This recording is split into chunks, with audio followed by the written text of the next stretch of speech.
y es un volcán que cuando se reactivará, desaparece la vida en Ecuador, 1/10 de Perú y 1/3 de Colombia. Hablamos de un volcán que cuando va a ser activo y va a erupcionar de tal forma que mucho material de las partículas de cenizas y otros materiales que se van al aire va a cubrir la atmósfera y tendremos un invierno nuclear, y debido a este volcán ecuatoriano vamos a perder centenares, para no decir más de 500 millones de vidas mundialmente por hambruna, más que todo en los 6 meses siguiendo la gran erupción del Chalupas. No hay ninguna duda que algo grave va a pasar.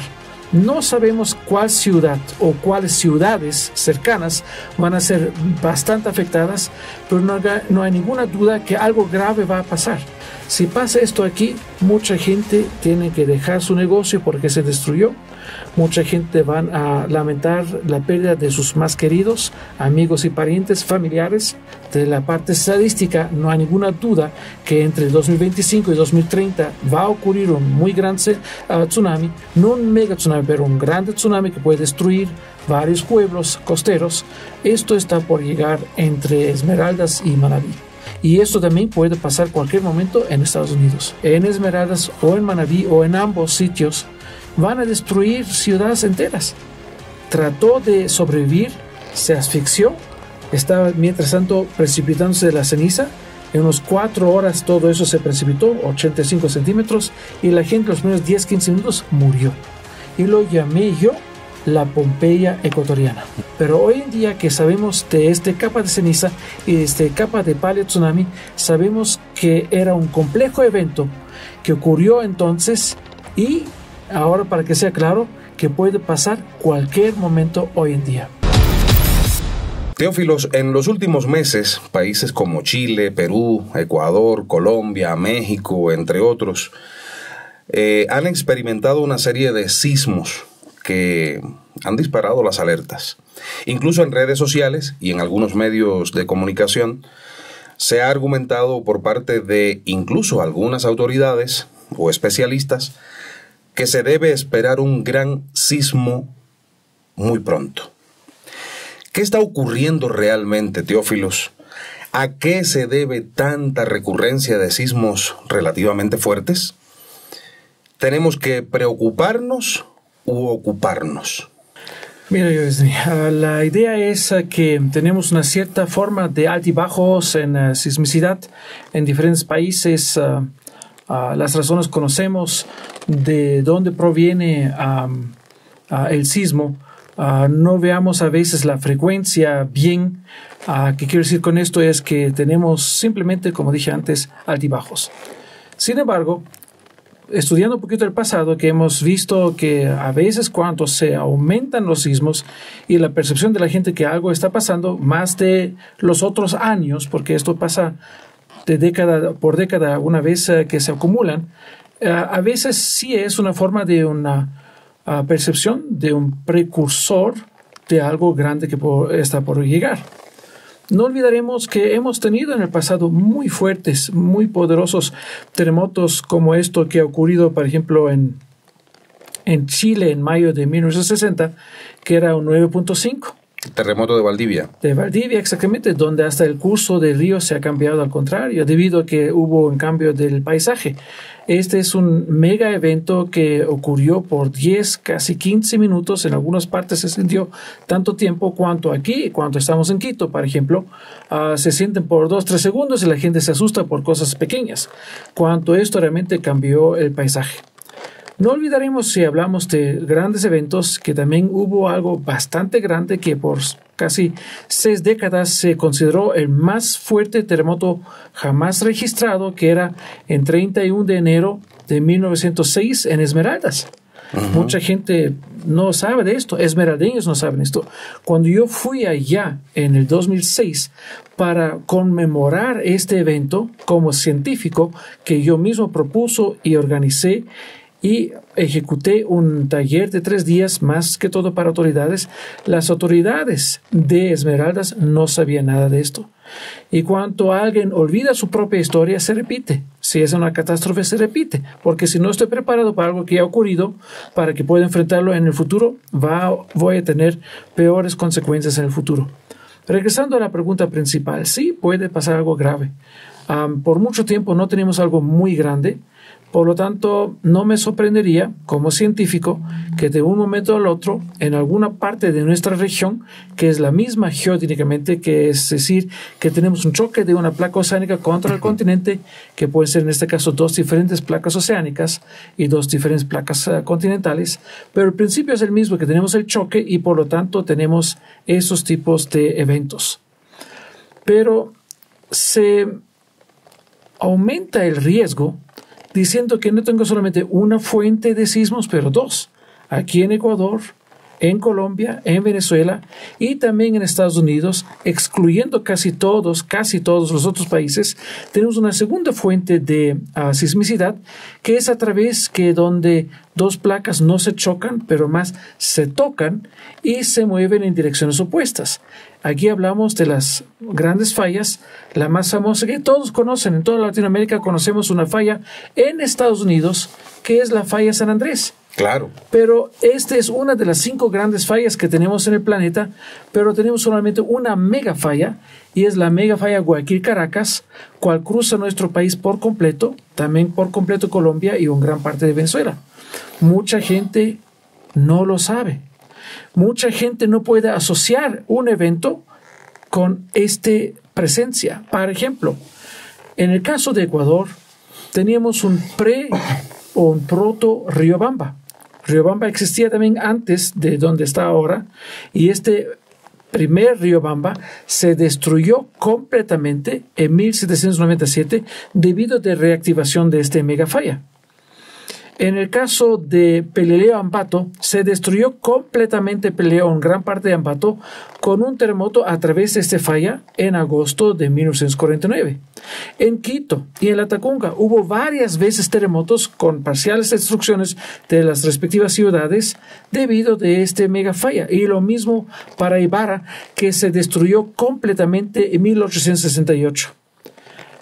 Entonces, si sabemos que existen estos terribles eventos catastróficos y todavía en el año 2025 los asociamos por que la gente en ese tiempo eran pecadores, supuestamente, y por lo tanto eran castigo de Dios, si seguimos en esto, no vamos a ser preparados para el siguiente momento catastrófico. No hay ninguna duda que la mega falla va a reactivarse.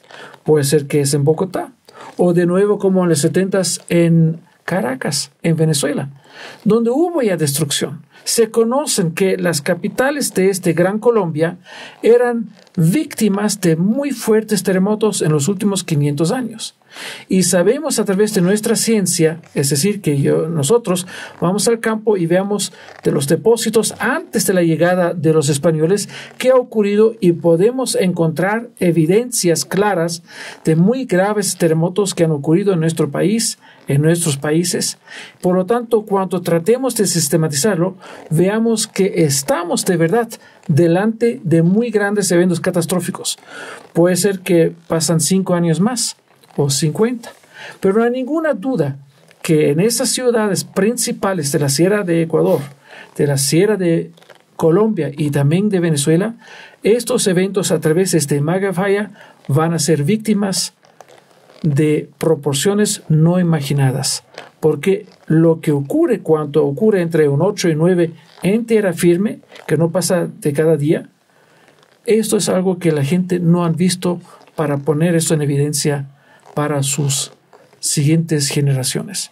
Ahora, conociendo esto a través de la parte científica o desde la academia, obviamente publicamos esto en revistas internacionales, lo dejamos, nuestro artículo, nuestro manuscrito, revisar a través de pares mundiales, que se dice de verdad esos datos corresponden a la verdad y por lo tanto la interpretación está correcta, y por lo tanto cuando todo está comprobado a través del científico que publica y a través de los pares que lo revisan y lo aceptan, a través del editor para que se publique en una revista internacional. Estos documentos tienen que servir también para la comunidad, no solamente para la ciencia, no solamente para la academia y los campus de las universidades. Por lo tanto, con esos documentos sí vamos a las autoridades, dijimos, mira, esto está pasando. Lamentablemente, el pensamiento de muchos políticos o autoridades correspondientes es de corto plazo. Entonces, ¿qué dicen ellos? En mi tiempo, a lo mejor que no pasa nada, por lo tanto, no invertir algo que lo priorizo para otra cosa, que sea algo de su politiquería o de fútbol y otras cosas que populismo, y no realmente para salvar vidas y de no comprometer o comprometiendo el bienestar de la gente. Y ese es el problema, que la gente no piensa como un científico, no quiere aceptar nuestra verdad, que es la ciencia, con las cosas comprobadas, y por lo tanto vamos a seguir ser países de tercer mundo, no por la parte o situación económica, más por el pensamiento de corto plazo. Exactamente. Comparto totalmente contigo ese pensamiento, Teófilos. En síntesis, se puede esperar que ocurra. No hay ninguna duda que algo grave va a pasar. No sabemos cuál ciudad o cuáles ciudades cercanas van a ser bastante afectadas, pero no hay ninguna duda que algo grave va a pasar. Y estamos esperando. Y a lo mejor que podemos hacer es no solo esperar, reforzar, por ejemplo, edificios. Aprender de los que saben de evacuaciones dónde ir y qué hacer durante mi escape, durante una evacuación. ¿Dónde tenemos sitios seguros? ¿Dónde no debería construir? Y si construye, ¿cómo debo hacerlo para que pueda resistir un evento brusco? Y no se hace, a pesar que tenemos hasta normas. Al estar justo en el cinturón de fuego del Pacífico, el occidente del continente americano se ve muy afectado por la intensa actividad sísmica, como bien decías, tan común en este lugar. Desde Alaska hasta la Patagonia se han experimentado grandes terremotos a lo largo de la historia y a lo largo no solo de la historia de la civilización, sino mucho antes, de la historia del planeta. Existen peculiaridades, especificidades en cuanto a la sismicidad en los diferentes países, digamos Estados Unidos, México, Ecuador, Chile. ¿Hay diferencias en los sismos? Sí y no. De la forma como aparece un sismo es obviamente a través de la magnitud, que puede ser alta o no tan alta, también hasta no percibida solamente a través de los sismógrafos y acelerógrafos. Pero lo que podemos decir es hay una diferencia entre los países en la forma de la reacción y de la forma de la destrucción. Si pasa, para dar un ejemplo muy claro, un 6.5 en la ciudad de Santiago de Chile. Sí va a tener un poquito de daño, ya vidrios van a explotar seguramente y una otra fisura se va a ocurrir y tal vez alguna choza tal vez se va a colapsar, pero no necesariamente los grandes edificios. Si pasa lo mismo en Guayaquil o Quito, tendremos una destrucción casi total. Porque nuestros edificios no son sismo resistentes, allá tienen normas. Alguien va a decir que aquí también tenemos normas, sí, pero allá las respetan y aquí no. Nos teníamos normas en 2000, en 2015 y a lo mejor en este año salen las normas del año pasado, que deberían salir el año pasado porque están ya elaboradas, solamente falta que se publican y se aplicarán obviamente en el mercado, pero nadie lo respeta. Al contrario, apenas hemos visto a través de esto que es la reconstrucción de Manabí, que fondos se han utilizado para construir algunos edificios, por ejemplo, centros de atención ciudadana que no son sismo resistentes. Entonces me pregunto si el mismo Estado no respeta las normas, ¿qué tenemos que esperar del mercado privado? Y aquí está el problema. Entonces ocurre un 6 punto algo en algún lado, como en México o como en Chile, la gente está preparada, los edificios son construidos correspondiente para que puedan resistir todo esto, y la gente se asusta un poquito, tal vez gritan ellos que no saben o entran en sus más sensibles sentimientos y se termina ya el asunto. Una hora más tarde van a seguir con su vida cotidiana y no pasa nada. Si pasa esto aquí, mucha gente tiene que dejar su negocio porque se destruyó. Mucha gente van a lamentar la pérdida de sus más queridos, amigos y parientes, familiares. Y eso es la gran diferencia, que algunos, debido a la frecuencia de los terremotos o por pasar muy grandes terremotos en tiempos más o menos modernos, han cambiado su política y por lo tanto la educación y la construcción se va a mano en forma conforme de ser preparados. Y aquí en Ecuador, también en Perú, no tanto, pero también en cierta forma, y en Colombia y en Venezuela y en algunos países centroamericanos, lamentablemente no es el caso.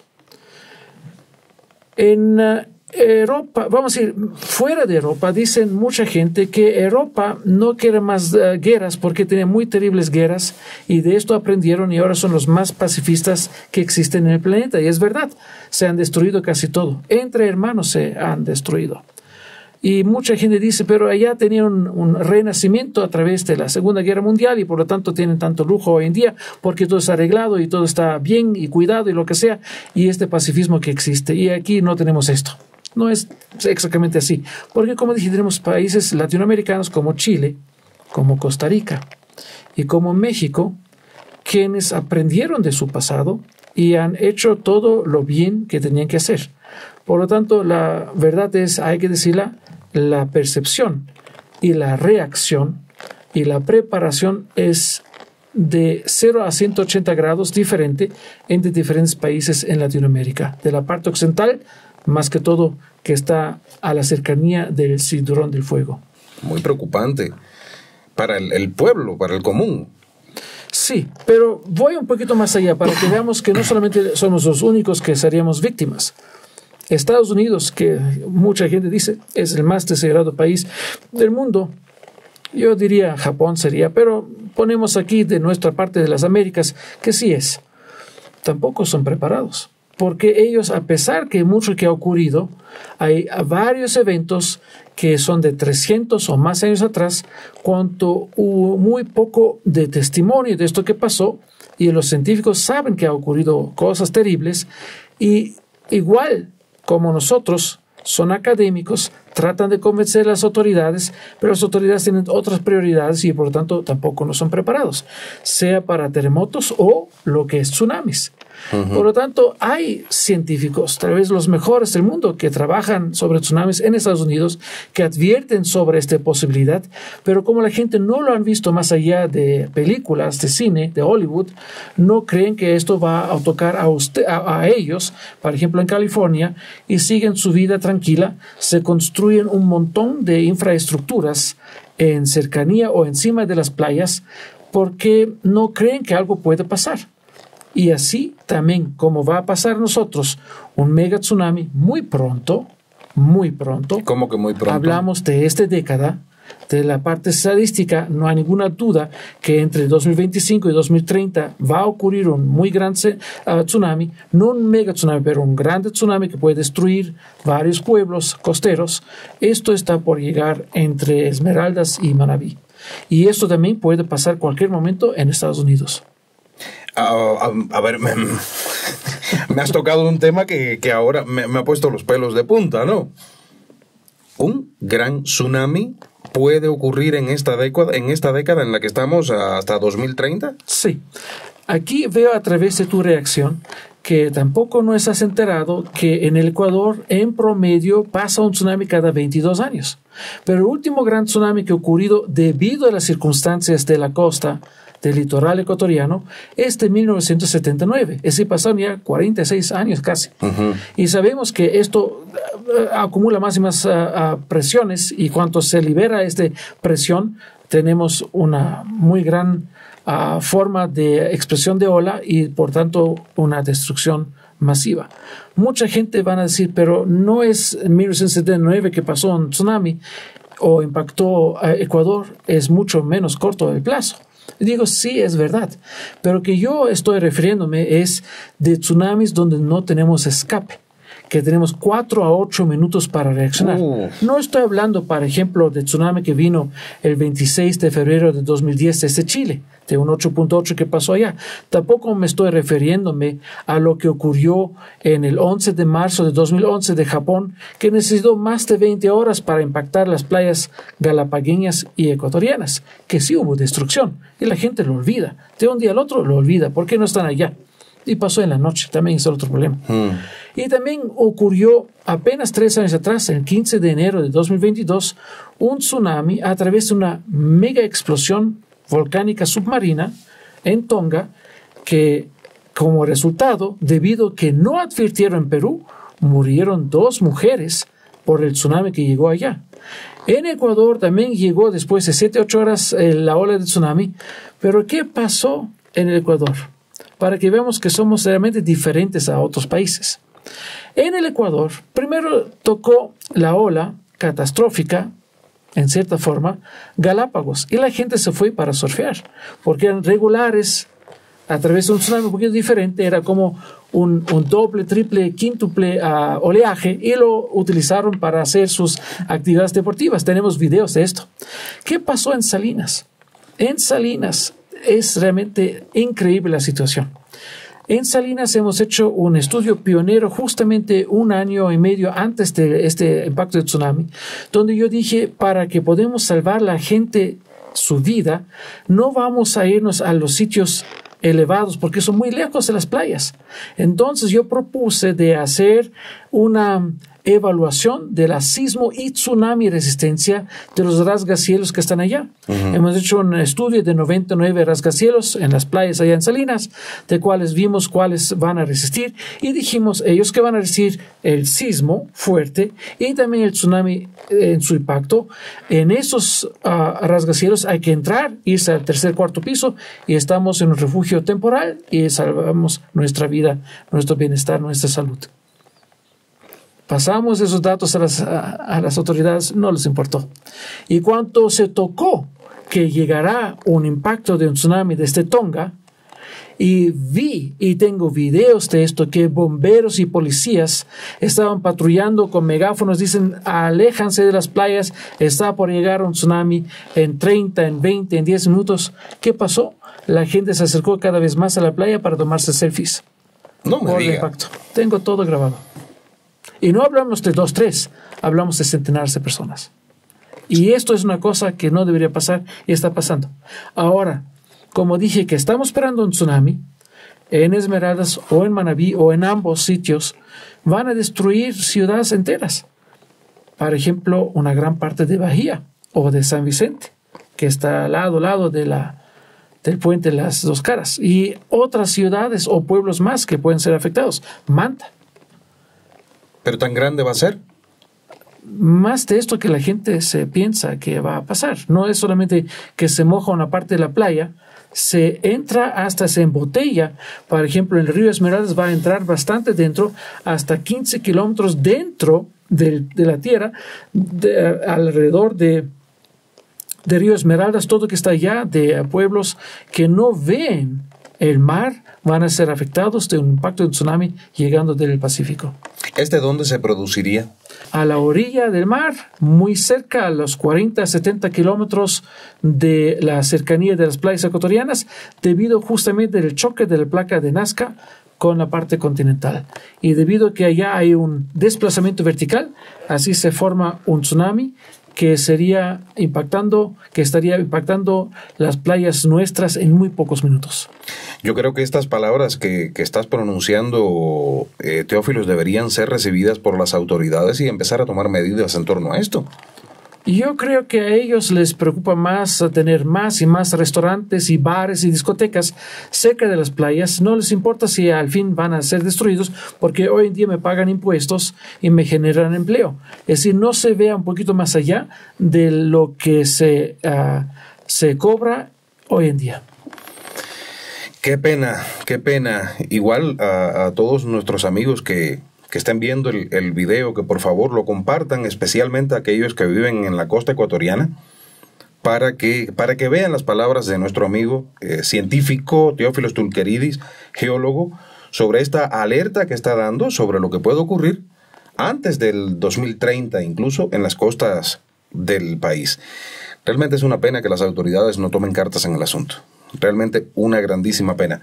Pero el pueblo tiene la posibilidad de buscar alternativas. Y protestar, obviamente, porque hay que decir, si yo vivo cerca de la playa, al mismo que tengo que saber dónde y cuáles son las rutas de escape, de evacuación, y tener realmente un sistema de alerta temprana que sirve a su nombre, no solamente que se pone ya de decoración y cuando pasan las cosas no van a funcionar, porque eso es el caso en este momento. Mucha gente cree que cuando vienen a ver las sirenas cerca de las playas, que alguien les va a decir a tiempo que algo va a pasar. Pero la forma como está constituido el sistema va a tomar demasiado tiempo y va a alertarse después del impacto de esto que sabemos. Entonces, esto hay que cambiar. Lo dijimos, pero la gente dice, yo he hecho mi deber, tenemos allá las sirenas, después hay que ver con los COEs cantonales que hacen. ¿Y quién va a advertir a ellos? El INOCAR. Pero INOCAR también recibe sus informaciones de este Pacific Tsunami Warning Center en Hilo, en Hawái. Para los países vecinos van a tener suficiente tiempo para advertirles, pero donde está el impacto mismo, donde pasará realmente el epi y el hipocentro de este tsunami, allá no tendremos suficiente tiempo para advertir a la gente que se vayan a sitios seguros, de indicaciones que a veces son hasta contraproducentes, porque simplemente les llevan a sitios que no son tan seguros. También esto hemos averiguado. Me dejas contrariado con esto, no por ti, sino por lo que tiene detrás todo eso, ¿no? Es horrible, pero esperemos que si alguna autoridad está viendo esto, por favor, tomen cartas en el asunto. Salvemos a personas. No se trata de cumplir los 4 años que tenemos de gobierno. Se trata de tomar medidas a largo plazo. Así es como debemos trabajar para proteger a quienes vienen después. No importa la tendencia política, no importa cómo piensa el otro. Lo importante es salvar al pueblo, a ese que precisamente pone los votos en las urnas. Es Vox Populi, Teófilo, que los terremotos pueden activar volcanes, incluso que se consideran inactivos, volcanes que se consideran inactivos. Científicamente, ¿esto es cierto y hay evidencias de ello, de que terremotos han activado volcanes? Sí, está comprobado. Tenemos el famoso caso. En estadística, sabemos que cada 100 actividades volcánicas, una se ha hecho a través de actividad sísmica. Una muy famosa ha ocurrido en 1991, lo recuerdo muy bien. Estaba en mi doctorado casi en ese tiempo, y ha ocurrido un muy fuerte sismo de 7.1 en Filipinas, y por lo tanto un volcán que se creía montaña más que volcán y extinto más que activo, se renació, se reactivó, y hubo una muy fuerte erupción, la segunda más fuerte del siglo pasado. En 1912, en Alaska, a través del volcán Katmai, era la más fuerte del siglo pasado. La segunda era en el Pinatubo, en Filipinas, en 1991. Entonces, cuando ocurrió todo esto, tanta ceniza se fue al espacio, a nuestra atmósfera, que hoy día que estamos tan preocupados que hasta el fin del siglo tendremos 1 o 2 grados más de temperatura globalmente hablando, un grado se bajó al año siguiente a través de una sola explosión. Hubo el Servicio Geológico de Estados Unidos, que estaba en cierta forma comprometido de ayudar a la gente en Filipinas para evacuar de la cercanía del volcán, y lamentablemente igual murieron 2,000 personas a través de flujos de lodo que ocurrieron a través de la ceniza que se manifestó en las faldas del volcán. Llegó un monzón, llegaron muy fuertes lluvias, tomaron ceniza suelta, les llevaron a sitios muy lejanos, y así la gente abajo de esos deslaves murieron, ¿no? Más de 2,000 personas. Y esto era a través de un pronóstico bastante bueno, que el volcán va a erupcionar, que va a ser grande. Igual 2,000 personas murieron. Entonces sabemos a través de y también de otros volcanes, que cuando ocurre un muy fuerte terremoto, esto abre en cierta forma el camino de magma, le facilita el ascenso, y cuando se asciende el magma puede reaparecer o reactivarse un volcán que parecía antes tal vez hasta extinto. Y esto es que ocurrió en Pinatubo y también en otros volcanes. Un ejemplo muy bueno que sabemos desde muy poco tiempo ocurrió aquí en Ecuador unos 3.500 años atrás. Y ahí vamos. A ese tema vamos justamente porque recientemente estuve viendo en redes sociales y en algunos medios digitales que andabas por la costa ecuatoriana. De hecho, hice un reportaje para mi canal Mil Historias sobre la desaparición de la cultura Valdivia. Y allí hiciste un descubrimiento que quiero que hable sobre esto en este momento, porque los resultados son fascinantes y pueden repetirse. Sí.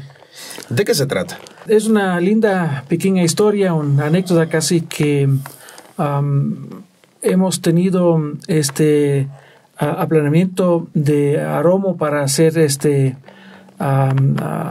refinería que lamentablemente no hubo financiamiento, no se ha hecho. Pero en este tiempo un ex alumno mío estaba allá y vi algunos fósiles grandes, realmente de 1 metro, algo así, que eran de una ballena que murió unos 800.000 años atrás, y me ha atraído porque sabía que yo voy a preservarlo, y de hecho lo ha hecho.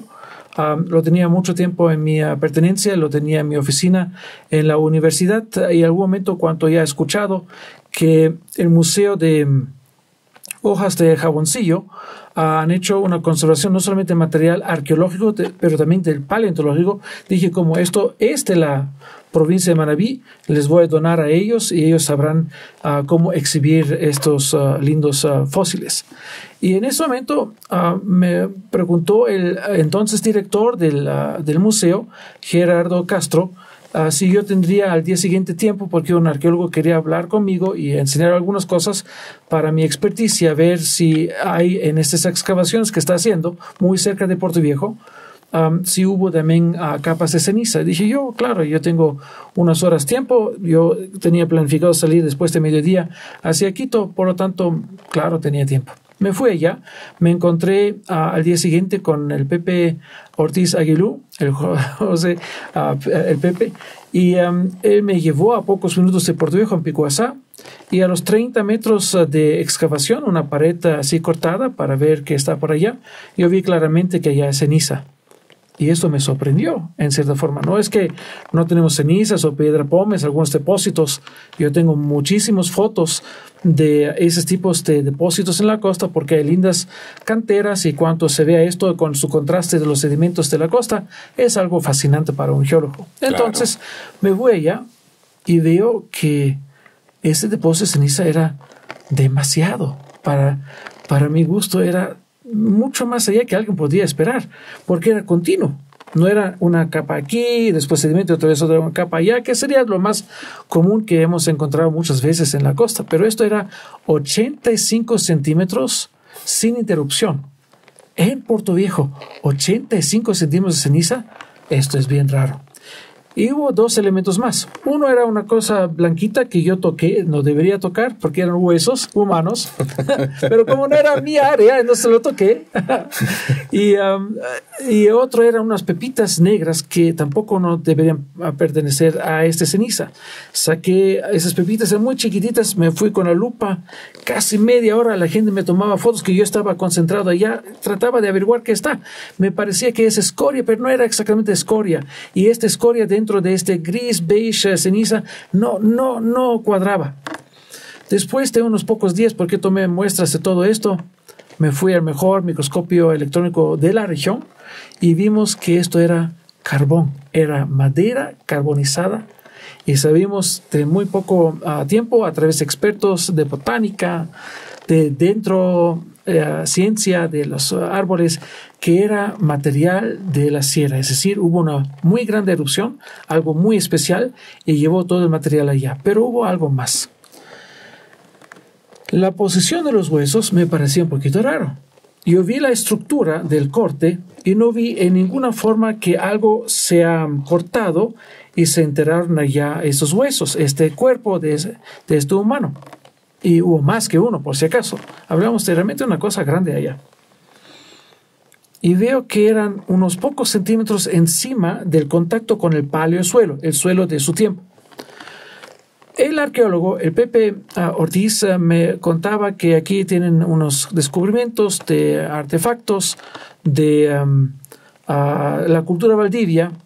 Yo tenía que preguntarle, cuéntame un poquito más de qué se trata, porque no conozco los detalles. Hay diferentes fases de su florecimiento y estaban principalmente en la costa ecuatoriana, en los ríos, en Manabí, en Salinas, en Guayas, en Esmeraldas, por allá, y un poquito más al sur. Entonces me contó todo esto y yo le dije, mira, ¿sabes qué? Esto de mi interpretación es lo siguiente que ha ocurrido. Aquí ocurrió una muy grande erupción, muy grande, más de esto que conocemos de este tiempo, y aquí la gente se asfixió.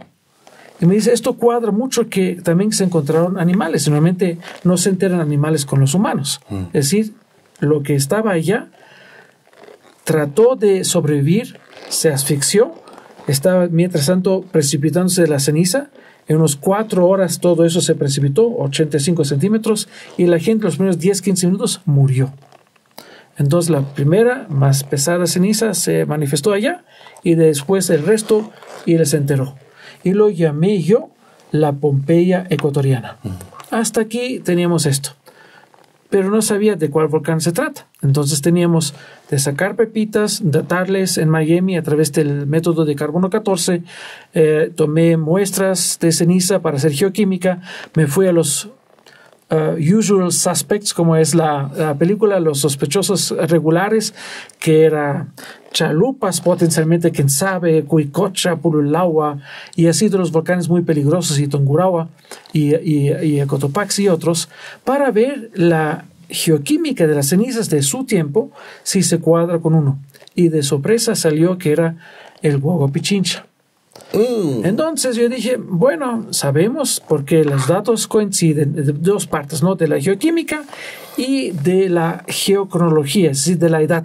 Porque sabemos que en Pichincha, 3500 antes de hoy en día, algo grave pasó. No muy grave, pero algo grave que se manifiesta en algunos resultados de algunas publicaciones. Pero esto que existía en las publicaciones era muy mínimo de esto que yo descubrí.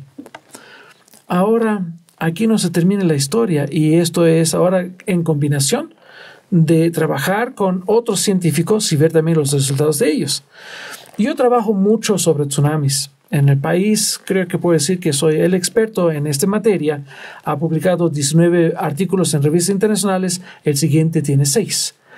Pero igual, también hay gente que hace muy buenos trabajos que no hago yo, y así comparamos resultados y vi que en el caso de San Pablo, ya en Salinas, se han encontrado 2 depósitos que llamamos paleotsunamis, es decir, son de eventos muy catastróficos que llevaron material hasta del fondo del mar hacia las playas y más allá, porque entra bastante dentro de la tierra. Este material se manifiesta con depósitos de este material y después llega otra vez suelo, playa, lo que sea, y después otra vez potencialmente otro tsunami más.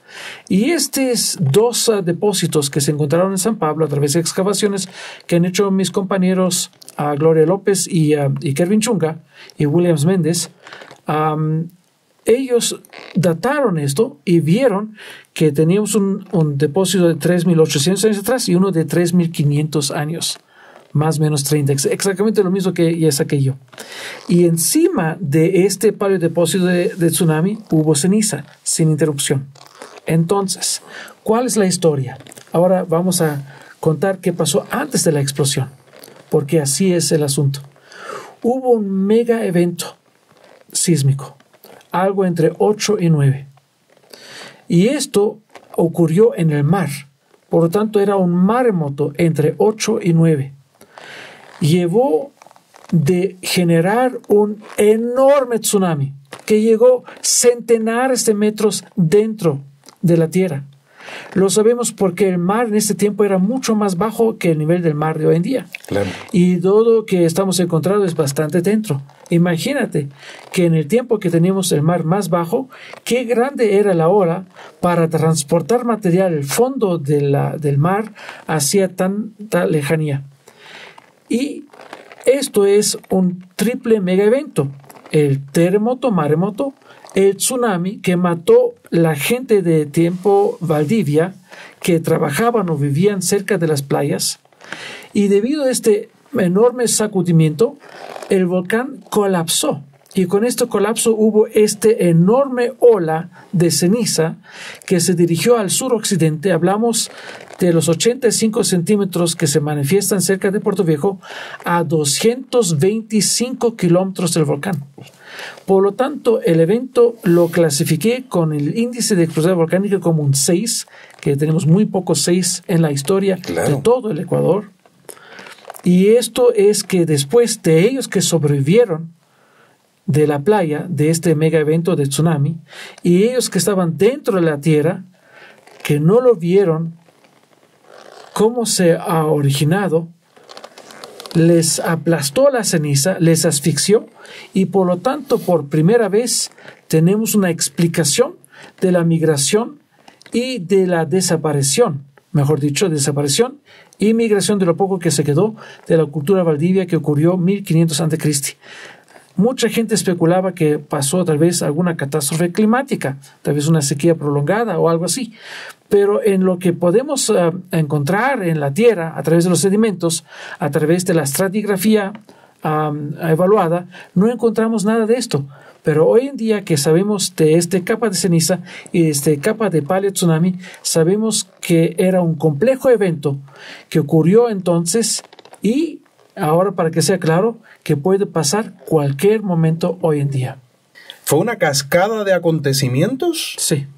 Te salvaste de una, pero lo que se estaba preparando era peor. Sí, es como la historia que parece chistosa y no es nada, ningún chiste, porque hablamos de tragedias humanas, que recuerdo en unos 15, 16 años atrás hubo un bastante grande sacudimiento, era un 5 punto algo en México, y gente que entraron en pánico salieron del edificio, cruzan la vía y como el carro que está en movimiento no siente nada de terremoto, les atropelló.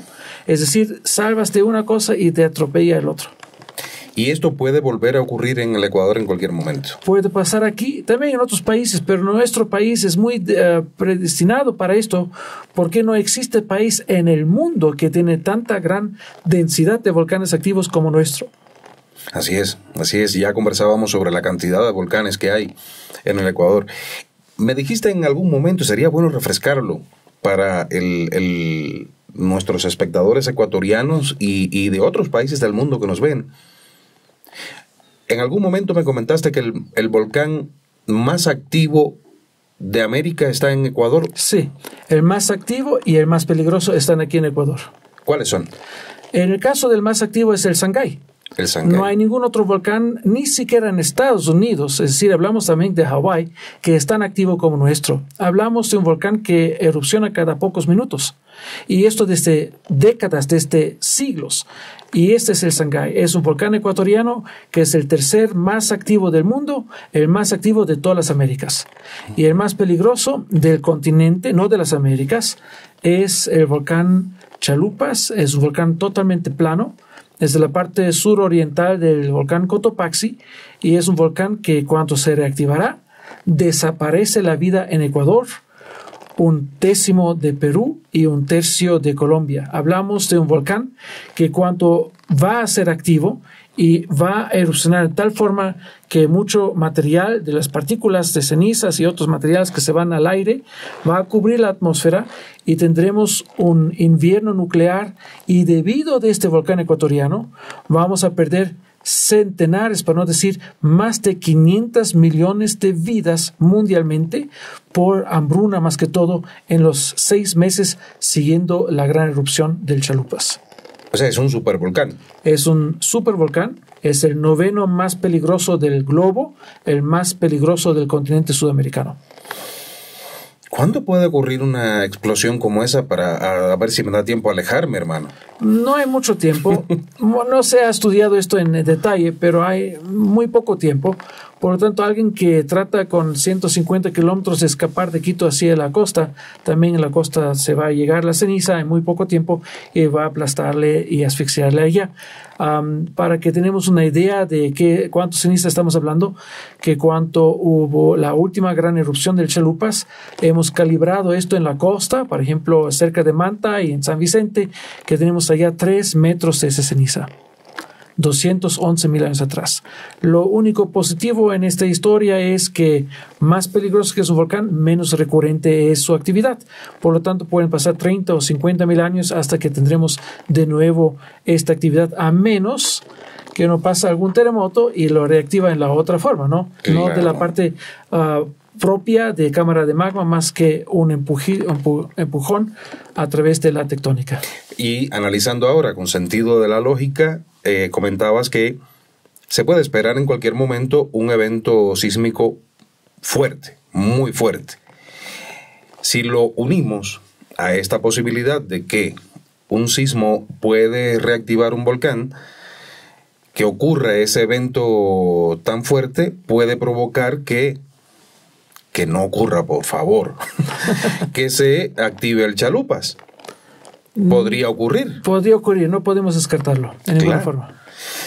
En ciencia todo ocurre así, por las probabilidades de que ocurra, ¿no? Es increíble, es increíble.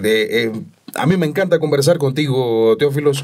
Me encanta conversar contigo y me encanta que estas conversaciones lleguen a tantas personas, porque es pura educación. Es aprender para saber vivir con todo aquello que nos rodea, que tanto peligro significa para nosotros, para la especie humana, pero que además es tan hermoso, porque es hermosísimo ver un volcán en erupción, pero bien de lejitos, no de cerca. Ahora, mencionaste hace un ratito que el volcán, que muy probablemente haya extinguido entre comillas, extinguido, porque no sabemos si hubo tal vez alguna migración posterior. Sí, hubo una migración hacia Perú, pero mucha gente aquí murieron debido a estos eventos, sí. Ya. Ahora, la desaparición de la cultura Valdivia provocada primero por el tsunami, el gran tsunami, y posteriormente, de inmediato, el volcán, y fue el Guagua Pichincha. Sí. Sabemos que el Guagua Pichincha, 99-2000, tuvo una erupción que fue más bien un escape de cenizas, gases o algo así, ¿no? Y sabemos que en estos momentos el volcán Pichincha está presentando una actividad, cierta actividad. ¿Qué pasa con el Guagua Pichincha? Bueno, empezando en 98 teníamos pequeñas erupciones freáticas en el Pichincha y eso se culminó al fin a una semana de alerta naranja. Cuando no pasó nada, era el momento de inflación de un domo y la gente no sabía exactamente cómo interpretarlo. Yo dije que hay que subir a alerta roja y lo bajaron de alerta naranja hacia alerta amarilla justamente el día antes de la gran explosión, pero no que era linda. Hablamos del lunes 4 de octubre de 99, cuando se bajó de la alerta de naranja a amarilla, y la gente me criticó porque yo pedía alerta roja, pero limitándola al volcán, no para la ciudad. En el martes 5 de octubre, tipo 2 de la tarde, un día un poquito nublado, hubo una muy gran erupción. La ciudad se cubrió con ceniza. Yo mismo feliz de la vida porque dijimos que así sean las cosas que van a pasar, del comportamiento del domo más que todo. Yo salí para tomar muestras de ceniza, tenía en ese tiempo lentes de contacto, entró porque era la erupción bastante fuerte, también cuarzo que era como vidrio y fragmentado, y me cortó partes del ojo, esto pasó. De la córnea. Sí, y después ha hecho la cirugía debido de este evento del 5 de octubre. Al día siguiente no hubo clases, ni escuela ni universidad, era una aparición de casi como una ciudad de Egipto, que era todo cubierto con una pequeña fina capa de ceniza, y las autoridades, a través de los expertos, entre comillas, tenían la recomendación no limpiar con agua, porque en base de esto que dijeron ellos, que era ceniza más agua igual a concreto armado, y dije, esto no es verdad. Un estudiante de primer semestre sabe que esto no va a pasar, pero lo dijeron.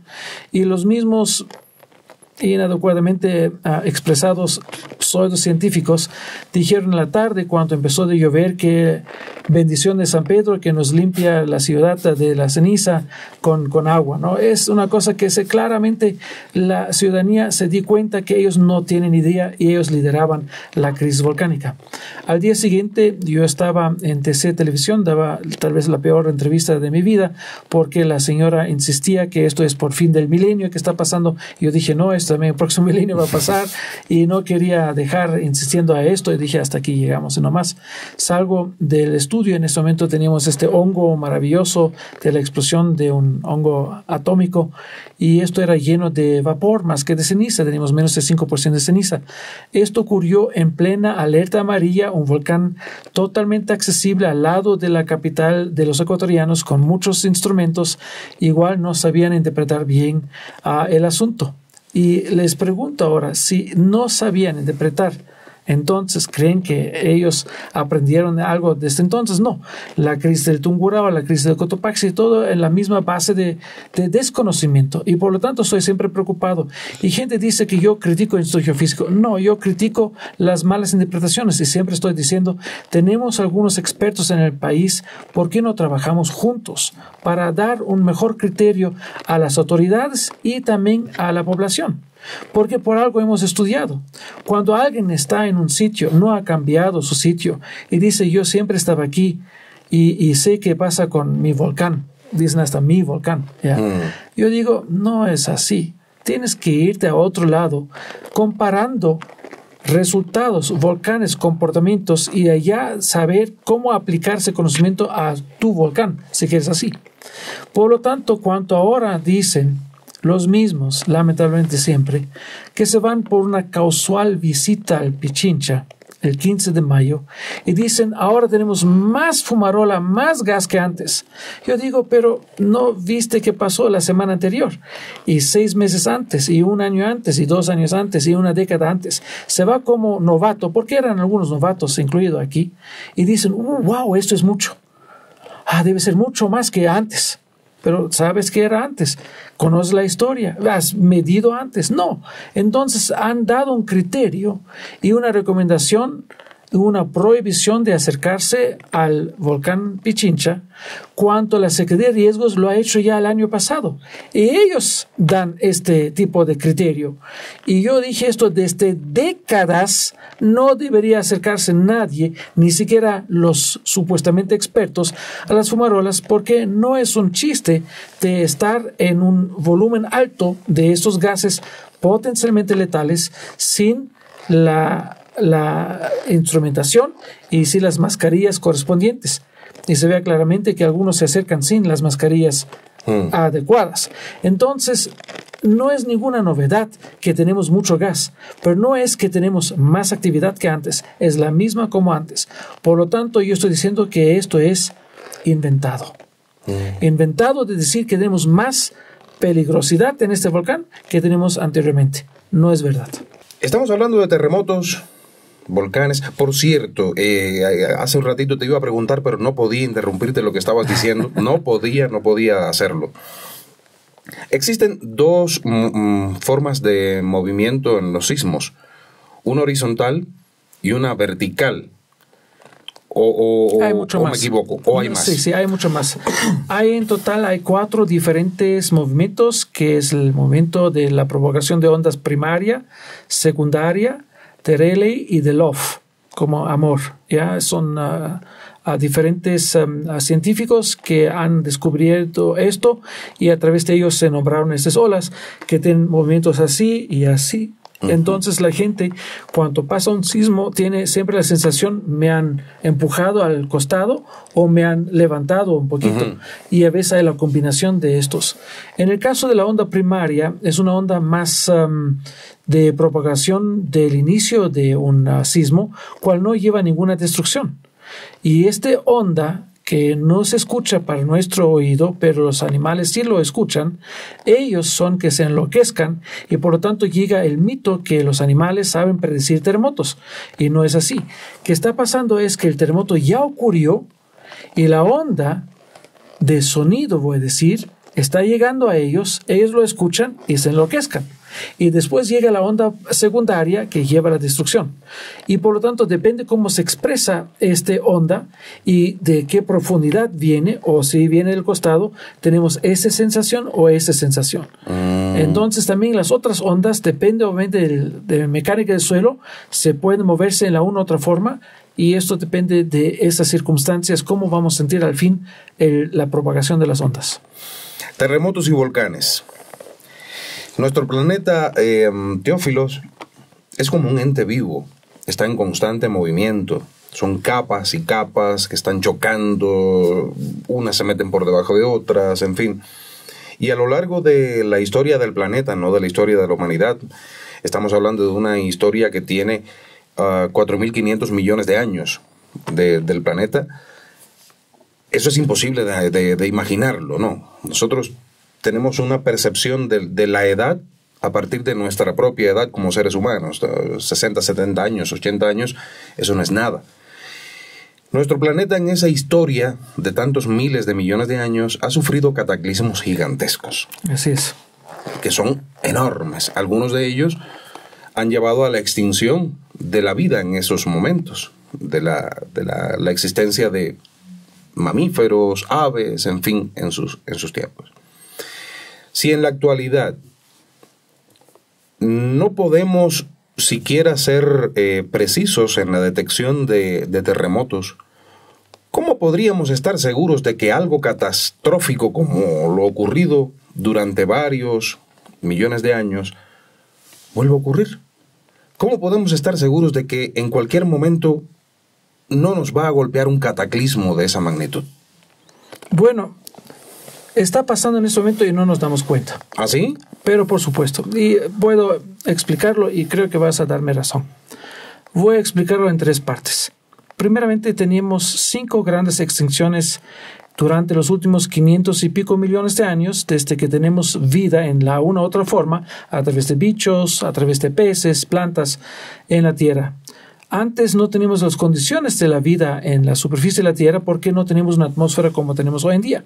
Cuando se deterioró la atmósfera, se deterioró también el carbonato en cierta forma, y por lo tanto las conchas y lo demás que siguió después de los unicelulares, multicelulares, bacterias, hongos y la vida como la conocemos hoy en día. Y de que ya sabemos a través de los fósiles, como los dinosaurios y otras cosas más. Unos 252 millones de años atrás, hubo al final del Pérmico, al inicio del Triásico, hubo una muy gran destrucción de la Tierra. No sabemos todavía por qué, pero era seguramente algo climático, porque los mares se convirtieron negros sin una cristalinidad que tenemos en mares limpios y transparentes. Y esto es que no teníamos oxígeno. Es decir, algo grave pasó y teníamos las condiciones anaeróbicas, así lo llamamos. Más de 95% de las especies de este tiempo han desaparecido. Es decir, si tenemos en nuestra mente 100 animales de cebra, de elefante, de chimpancé, el ser humano, y de estos sacamos 95, se quedan solamente 5, así tenemos que empezar de pensar cómo ocurrió esto 252 millones de años atrás. Una catástrofe inimaginable para nuestro pensamiento. Y eso se ocurrió 4 veces más. La última vez, de esto creo que mucha gente sabe un poquito, porque lo asocia con el impacto de un asteroide en México por Yucatán, exactamente unos 65 millones atrás. Pero también se equivocan que esto era la causa de la extinción, porque existía antes bastante volcanismo y la desgasificación de los volcanes llegaba a alterar la atmósfera, y por lo tanto los animales murieron poco a poco. En este tiempo de esta extinción prolongada ocurrió el impacto y aceleró el proceso. Es decir, no es el impacto que causó la extinción, la aceleró. Diciendo esto, quiero contar 2 cosas más. Primero, en este momento estamos pasando una cierta extinción. Se puede medir porque podemos ver que algunas especies, algunas que conocemos y algunas que todavía no conocemos a detalle, están desapareciéndose a través de aumento de la temperatura, mundialmente hablando, en promedio, a través del proceso que se llama cambio climático. Esto es algo que mucha gente poco a poco se entera que podría ser también para mí algo dañino. Por ejemplo, unos 2 años atrás teníamos inundaciones en la parte continental de Grecia que jamás hemos reportado esto antes. Jamás. Y mi pueblo en Grecia existe ya desde 3.000 años o más. Y esto nunca se reportó.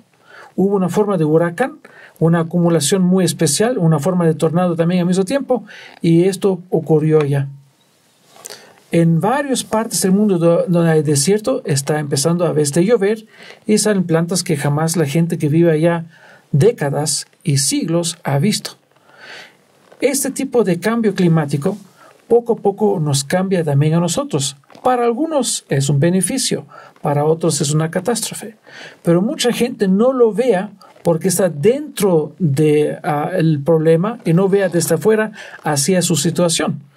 Por ejemplo, se aumentan las temperaturas y para algunos dicen que bien que no tenemos tanto frío en Friobama, por ejemplo, y se disfruta un poquito el calor, el sol, pero al mismo tiempo tenemos la migración de vectores de enfermedades.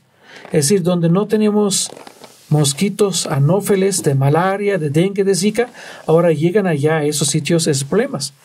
Donde se contamina el agua no se puede purificar solito, al menos no en corto tiempo. Entonces el más importante recurso nuestro desaparece.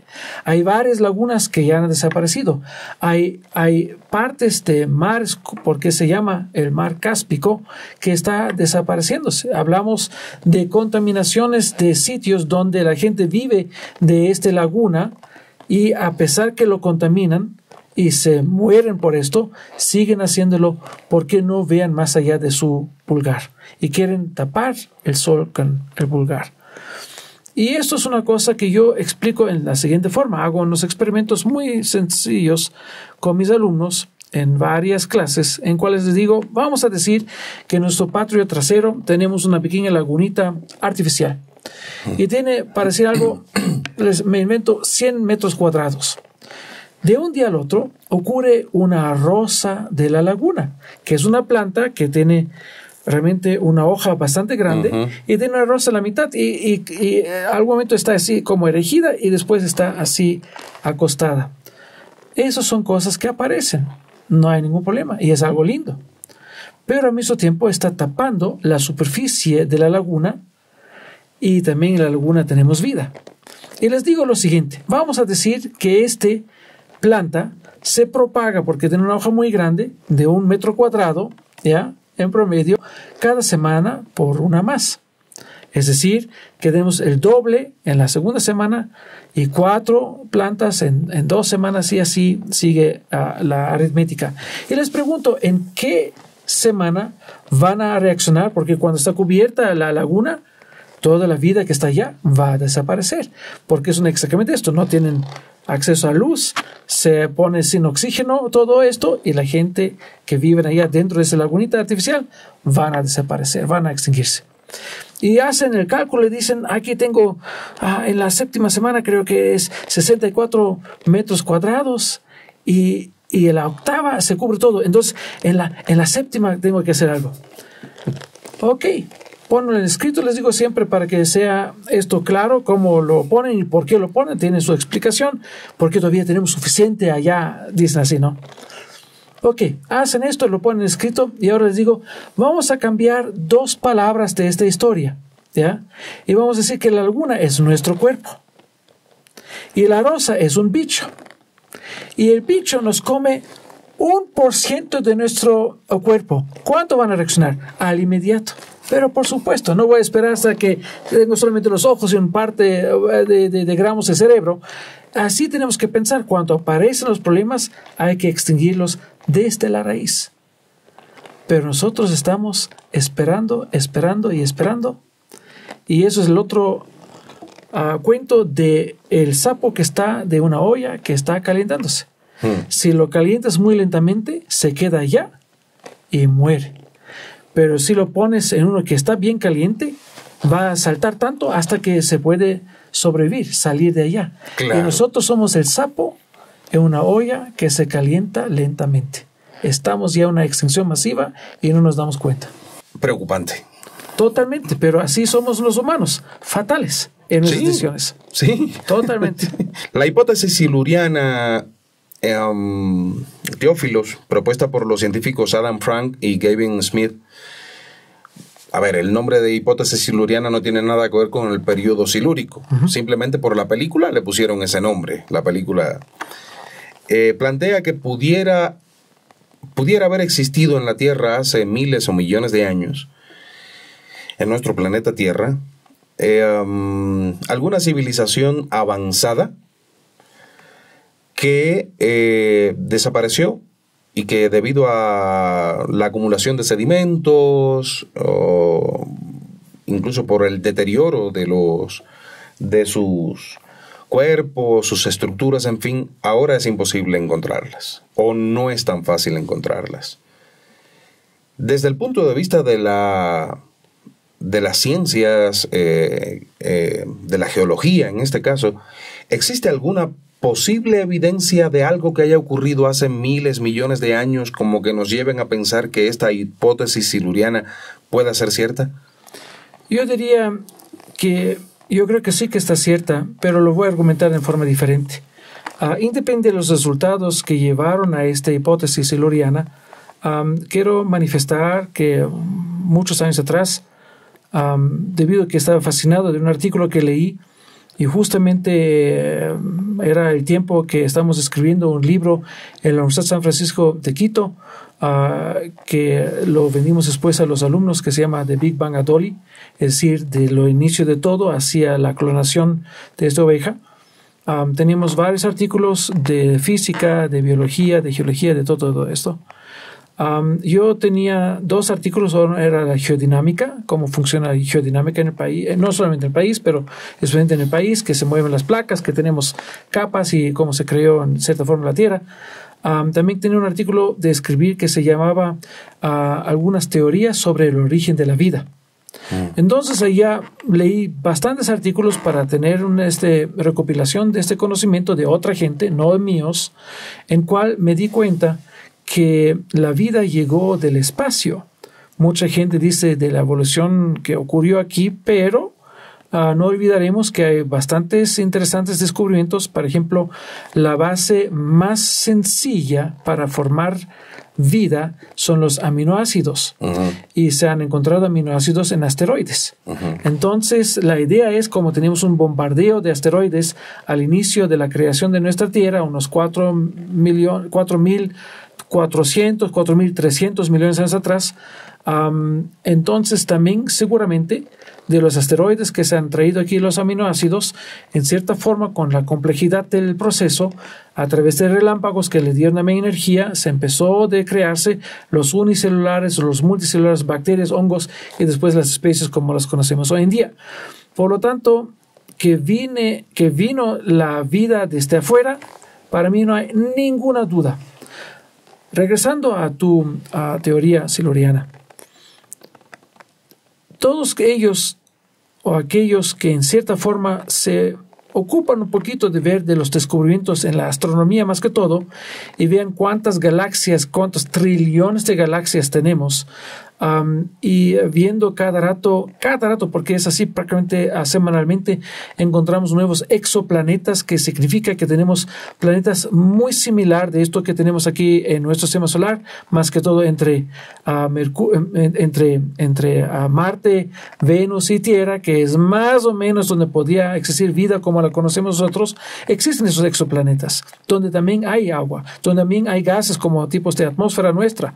Entonces, ¿cómo podría alguien ocurrirse o ser tan arrogante de decir, si existen trillones de galaxias con X cuatrillones de planetas, que no tendremos vida y aún más desarrollada que nuestra, que en algún momento en el pasado nos han visitado y que pueden visitarnos de nuevo?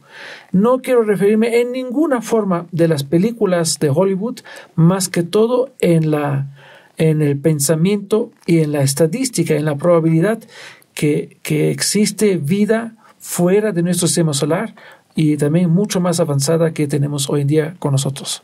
O sea que pudo Y creo que más que una vez, pero por supuesto. También buscando por recursos y también hasta iguales o similares condiciones de vida para que sobreviven en el espacio en algún lado. ¿Por qué no? En la Tierra se está agotando el petróleo y sabemos que eso tiene a muchos aterrados, a otros apurados por sacarle la mayor cantidad posible de dinero al poco petróleo que queda.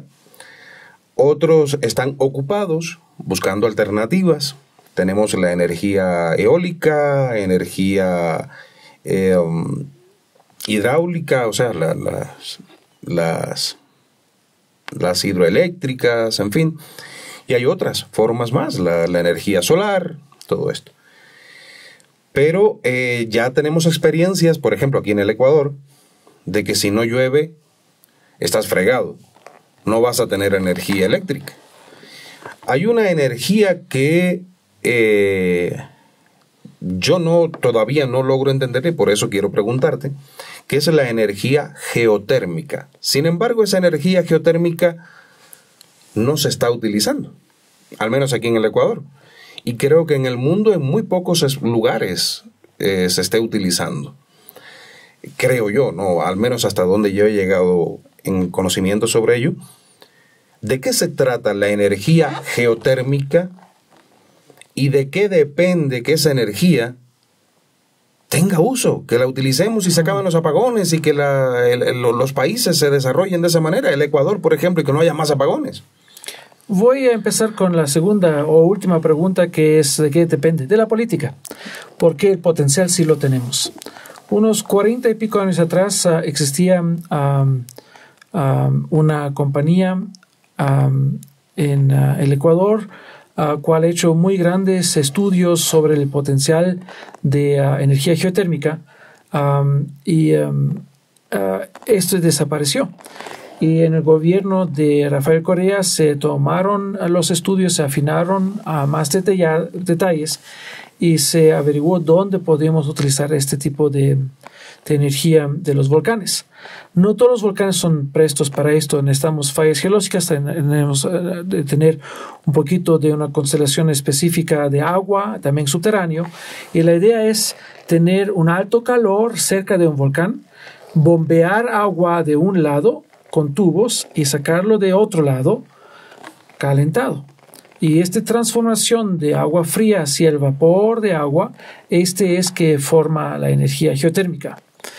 Para que sea claro, tenemos al mínimo 10 diferentes sitios donde puede implementarse la geotermia o una planta geotérmica en el Ecuador, de cuales por primera vez en la historia del Ecuador una se implementa justamente en el norte del país, en Chachimbiro, para ellos que conocen las aguas termales, allá cerca, a través de una cooperación japonesa-ecuatoriana, por unos $43 millones se implementa la primera planta en Ecuador. ¿Se está implementando? Sí, en este momento.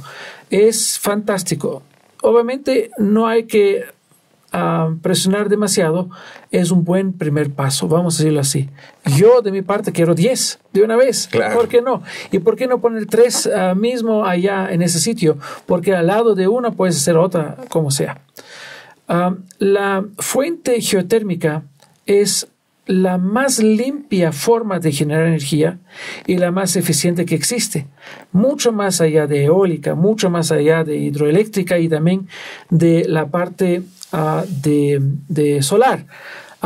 En este caso, simplemente se utilizó otra y otra vez el mismo recurso, solamente se bombea el agua, sale con vapor, bombea agua, se va con vapor, y en este caso hablamos de, en el peor momento, la eficiencia sería de una planta geotérmica 98%, mientras una hidroeléctrica en su mejor momento, que no pasa casi nunca, es de 40%. Una diferencia abismal. Y este tipo de generación de energía no tiene ninguna dependencia de las condiciones climáticas. Puede llover, podemos tener sequía, podemos tener nieve en la superficie de la Tierra, encima de la planta misma, igual se va a generarse geotermia. Son más de 30 países que utilizan esta forma de generación de energía, que es limpia, como dije, y muchas cosas al lado de la planta pueden llenarse. Criaderos de truchas, invernaderos y tantas cosas más. Y realmente es una maravilla. Yo he visitado varias plantas debido a las capacitaciones que hemos tenido a través del gobierno alemán, en Alemania mismo, en Costa Rica, y sabemos que en Guatemala hay este tipo de energía también, en México y en Estados Unidos y en tantos otros países. Hay un país que se alimenta principalmente de esta energía, que es Islandia. Uh-huh. Y creo que nadie diría que Islandia es un país que contamina, al contrario, son muy ecologistas, todos ellos que viven allá, y teniendo tantas ventajas a través de esta energía, es un ejemplo también por seguir aquí en el Ecuador. Tenemos pronto la primera planta, ojalá que se siga esto. Se escogió Chochimbiro, que es el segundo a tercer puesto del más grande potencial por megavatios, que llega a unos 100 megavatios. También tenemos en Tufiño, cerca de los volcanes Chiles y Cerro Negro de Mayashker, cual es parte o flanco norte, pertenece ya a Colombia. Allá tenemos un otro muy buen sitio, y el mejor sitio es el Chalupas. En el Chalupas tenemos casi 3 veces el potencial de esos primeros mencionados sitios, que hablamos de unos 256 megavatios potenciales, y es una región bastante desierta.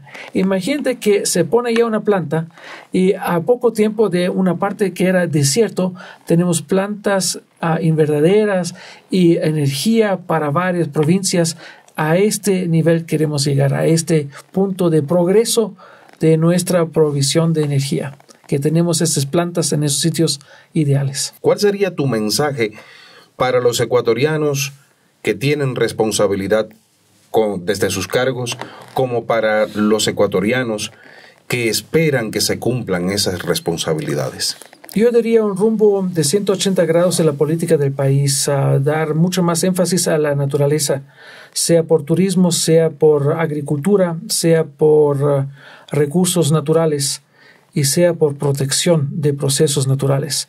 Por lo tanto, yo diría, en mi punto o forma de ver, hay que cuadruplicar o cuantiplicar las Fuerzas Armadas, pero no para un enemigo humano, más un enemigo de la tierra, de los procesos naturales, que se formará una UME, una unidad militar de emergencias, como hay en Chile y como en España, quienes hacen prevención y mitigación, que construyen puentes donde se necesitan, que refuerzan edificios donde se necesita para que sean sismo resistentes, y tantas más cosas que tenemos que hacer para reforzar el país y repotenciarlo.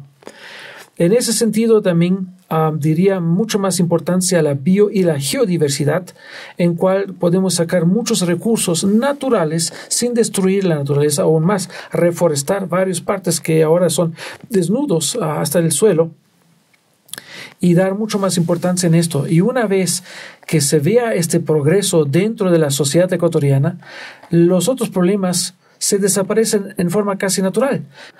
Y por lo tanto la economía se cambiaría, la forma de energía se cambiaría, y el país Ecuador sería el ejemplo para otros países, que nosotros como laboratorio natural damos ejemplo a otros países, hasta los vecinos, porque este país tan mega bio y geodiverso que es un paraíso. Solamente la gente que vive aquí no lo vea. Teófilos, muchísimas gracias nuevamente. Espero poder tener la oportunidad de entrevistarte próximamente sobre otros temas tan fascinantes como estos que siempre abordas y de los que eres un gran experto. Te admiro, te quiero nuevamente en nuestro podcast. Te agradezco infinitamente tu voluntad de que hayas venido. Anteriormente te contacté, pero estabas por Grecia y bueno, ya hasta que regresaste y pudimos hacerlo. Qué bueno que estés en Ecuador. Qué bueno que estés en Ecuador, gracias. Que le abras los ojos a la gente con tus experiencias, con tus conocimientos, y qué bueno que tengas esa disposición para hacerlo público, para que tus conocimientos lleguen a las grandes masas. Ese es el verdadero valor del ser humano. Guardar los conocimientos para sí. ¿Quién eres? Hay que difundir el conocimiento. Por lo tanto, para mí es realmente un honor estar en tu podcast, porque yo sé que mucha gente va a escuchar y verlo. Y como se dice, si salvamos una vida, salvamos todo el mundo. Y si de esto que hemos dicho, alguien hace algo que es la diferencia, el grano de la diferencia, hemos salvado el mundo. Y lo hemos hecho a través de tu podcast.